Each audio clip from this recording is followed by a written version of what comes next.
Maelfu ya wanawake huishi kimya kimya kutokana na maumivu ya uvimbe kwenye mfuko wa uzazi, yani fibroids, tatizo ambalo hutatiza ndoto zao za kupata kizazi na hata kuhatarisha maisha yao. Lakini sasa teknolojia mpya ya matibabu ya HIFU inayotumia teknolojia ya mawimbi makali ya ultrasound bila upasuaji inabadilisha simulizi za waathiriwa na kuwapa nafuu, huku wakihifadhi uwezo wao wa kupata watoto.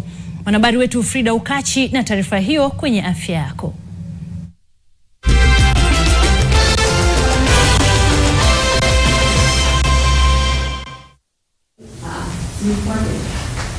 Kwa miaka mitatu alipatwa na maumivu makali, uchovu uliokithiri pamoja na kutokwa na damu kupita kiasi, bila kujua kuwa chanzo cha mateso yake ni uvimbe wa fibroids uliokuwa ukikua kimya kimya. We did a scan.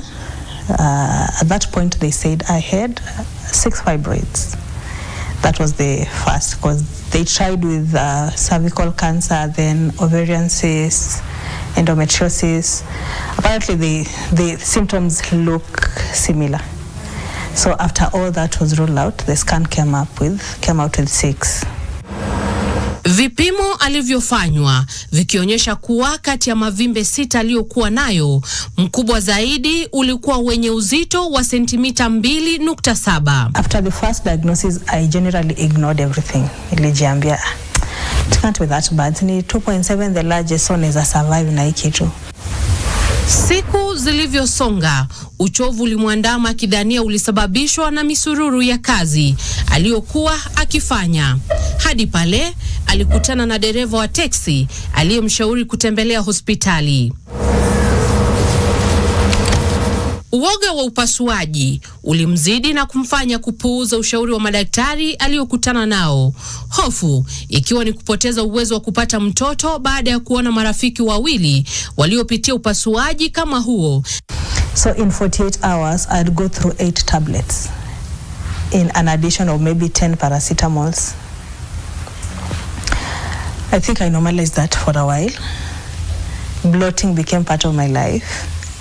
Hatimaye mwaka 2024 alifahamishwa taarifa mpya ya kupata matibabu bila upasuaji.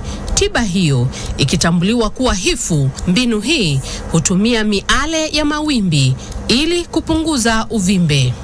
Alifanyiwa tathmini na kufanya tiba hiyo Julai mwaka huo, matibabu yaliyompa matumaini mapya. Generally, I'll say it was easy. 3 months now post the procedure, post HIFU. I go for the MRI now to see how my uterus feels or rather looks like. Matibabu ya HIFU ni tofauti na upasuaji ambapo uvimbe kwenye mfuko wa uzazi, yani fibroid, huondolewa mara moja. Daktari Jacqueline Wanjiku, mtaalamu wa fibroids, anasema mbinu hiyo ambayo ni ya haraka haihitaji mgonjwa kuwa na alama za upasuaji. It's relatively pain-free. We actually do it under just slight sedation with some pain medication. So no general anesthesia or spinal anesthesia. And it's a quick recovery method because after we do the procedure, patients recover here for 2 hours and then they get to walk home. And within no time you're able to go back to your daily activities. Teknolojia ya HIFU imeanza kufungua njia mbadala kwa wale wanaoogopa upasuaji au wanaotaka kuhifadhi uwezo wa kupata mtoto, japo kwa gharama ya juu ya kati shilingi 400,000 na 600,000. Frida Ukachi, NTV.